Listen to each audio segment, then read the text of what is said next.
Tom from OpenBOM here. OpenBOM strives to empower your business by continuously improving our products and through expanding features in all subscription levels. This video is geared towards CAD users relying on spreadsheets to manage BOMs and purchasing.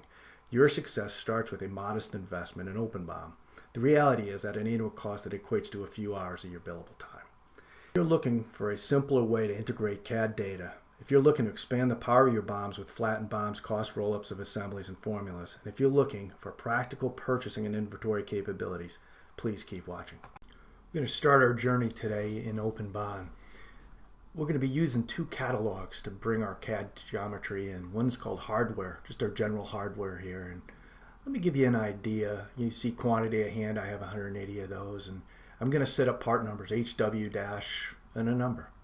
So everything we bring in goes there. I'm going to have another catalog called engine. It's going to be engine parts, and you see EN. That's how I set this up, and I just want to show you the catalog. It's empty.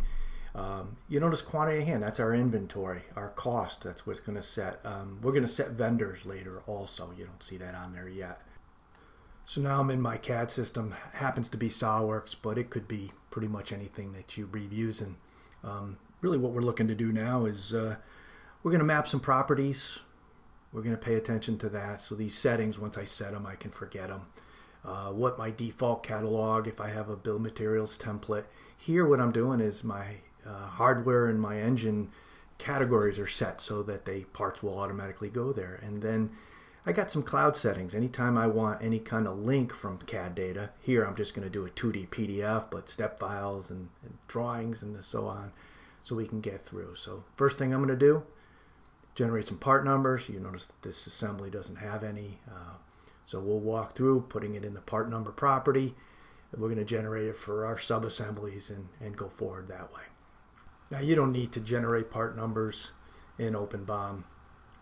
You could have your own. You can do a lot of different things. This is just an example. So we'll let this process through. It's giving me a little update on what's going on. And we're done there. We'll move into OpenBOM. So I'm back in OpenBOM, and a couple things I did offline. I set my vendors. You can see the vendors listed there, and I added cost to each item. Now I only added cost to the parts. I'm going to see some of the roll-ups that we're going to work on in a moment. So assemblies don't have cost yet. So what we're going to do is I opened the BOM for the engine that was created, and you notice there's a couple errors, but they're not really errors. They just haven't been done yet. So here, the camshaft assembly, we're going to edit the formula. We're going to make it a roll-up of the multi-level. And not only we're going to do that, we're going to tell it to push that cost back to the catalog. You also notice there that I had the opportunity to override that in particular places. So now you see that I have a cost added up.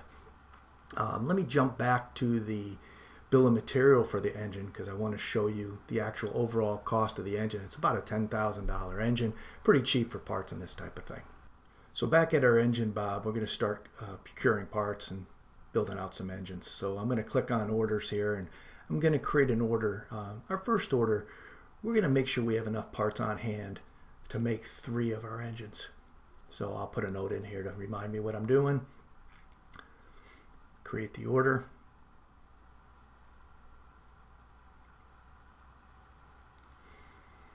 And we're going to go right to the order. Right away, as you remember, we had 2 sources for this. So I'm going to create purchase orders. So I'm just going to click on create and update purchase orders.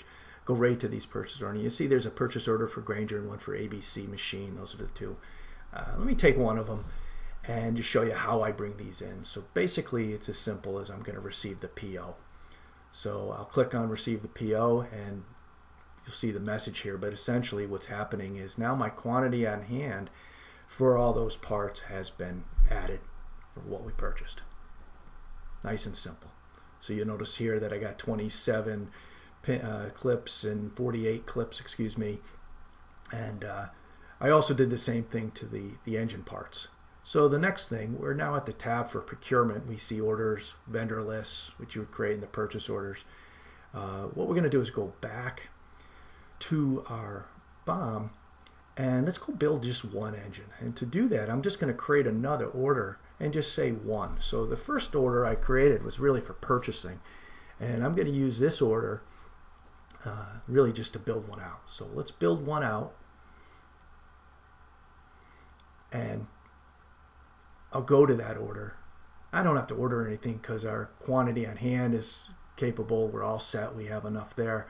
So what I'm going to do is release this, and by releasing this to production, I'm absorbing the quantity at hand for this one engine, and so you'll see I have that ordered on there. So last thing I'm going to do is show you, we'll go back to the catalogs just to give you an idea. So let's go to the engine catalog.